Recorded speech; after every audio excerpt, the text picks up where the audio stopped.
नमस्कार, VK news देख रहे हैं आप और मैं हूं आपके साथ मयंक कौर।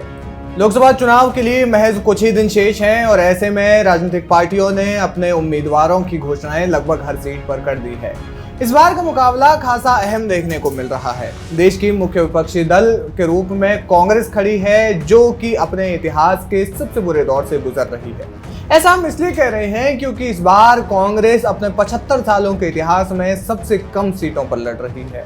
सबसे कम यानी 350 से भी कम सीटें। जी हाँ, इससे पहले कांग्रेस ने सबसे कम सीटों पर 2004 में चुनाव लड़ा था। 417 सीटों पर कांग्रेस ने 2004 में चुनाव लड़ा था और अब उससे कम सीधे 2024 के चुनाव में यानी कि 20 साल के बाद एक बार फिर से कांग्रेस अपने सबसे बुरे दौर में फंस गई है। माना जा रहा था 2004 के समय कि कांग्रेस की स्थिति बेहद गंभीर होने वाली है, क्योंकि अटल बिहारी वाजपेयी की सरकार उस समय केंद्र में थी और उन्हें हराने के लिए कांग्रेस ने पूरा दलबल लगा दिया था। इस वजह से कांग्रेस ने सीटों से भी समझौता किया।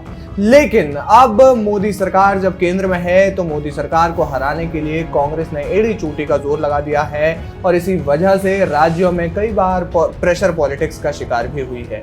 जाहिर है कि इंडी गठबंधन में कांग्रेस इस समय सबसे बड़े दल के रूप में है और ऐसे में कांग्रेस के लिए मुश्किल इसलिए भी बड़ी है क्योंकि गठबंधन के सबसे बड़े दल होने के नाते कांग्रेस के लिए इस समय बड़ा दिल रखकर जो है वो अपने जो बाकी साथी हैं, छोटे बड़े जितने भी दल हैं, उनको सीटें देना इस समय कांग्रेस की मजबूरी बन चुकी है।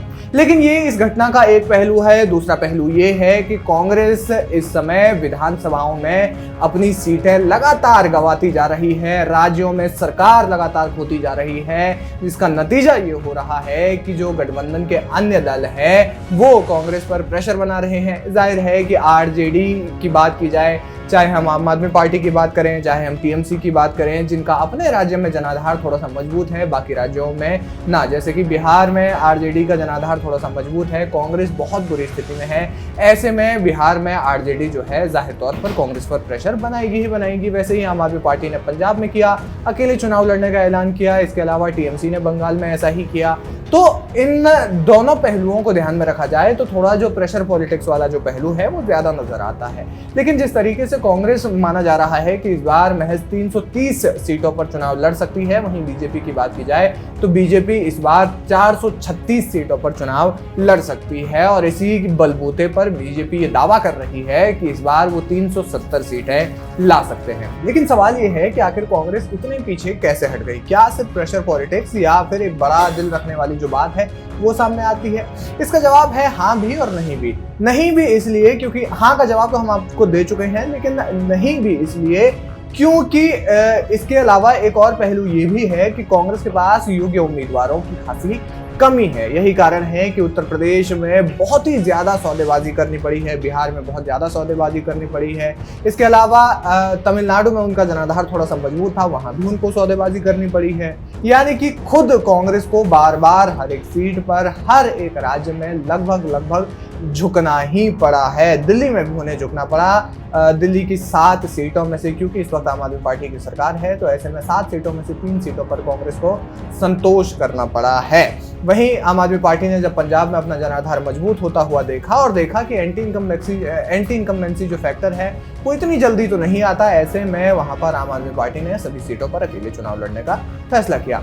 दूसरा एक अहम पहलू ये भी है कांग्रेस की सबसे कम सीटों पर चुनाव लड़ने का कि एक तो योग्य उम्मीदवारों की कमी तो है ही, साथ ही साथ जो जमीनी स्तर पर जो कार्यकर्ता है उनकी कांग्रेस को भारी कमी हो गई है और ऐसे में कांग्रेस अपनी जमीनी जड़ जो है वो लगातार खोती जा रही है, जिसका नतीजा साफ तौर पर कम सीटों पर पड़ता हुआ देखा जाता है। राजनीतिक विश्लेषकों का ये मानना है कि लोकसभा में कौन किसकी ज्यादा सीटें हैं इस बार ये बात तो मायने रखती ही है, लेकिन उससे ज्यादा मायने रखता है कि आपके विधानसभा में कितने सदस्य हैं, विधानसभा में कितनी सीटें हैं।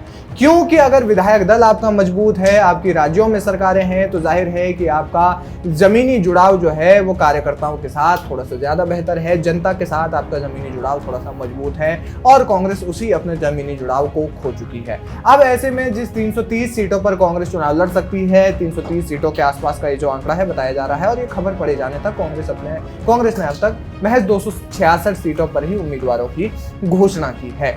ऐसे में 330 सीटों पर कांग्रेस जब चुनाव लड़ रही है और बीजेपी इनसे 50 सीटें ज्यादा की उम्मीद कर रही है, 370 की उम्मीद कर रही है, जो कि बहुत बड़ा प्रश्न चिन्ह है इस देश की सबसे पुरानी पार्टी पर।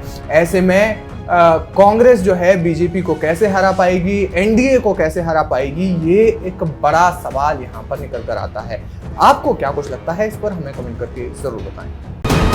वीके न्यूज, राष्ट्र के नाम।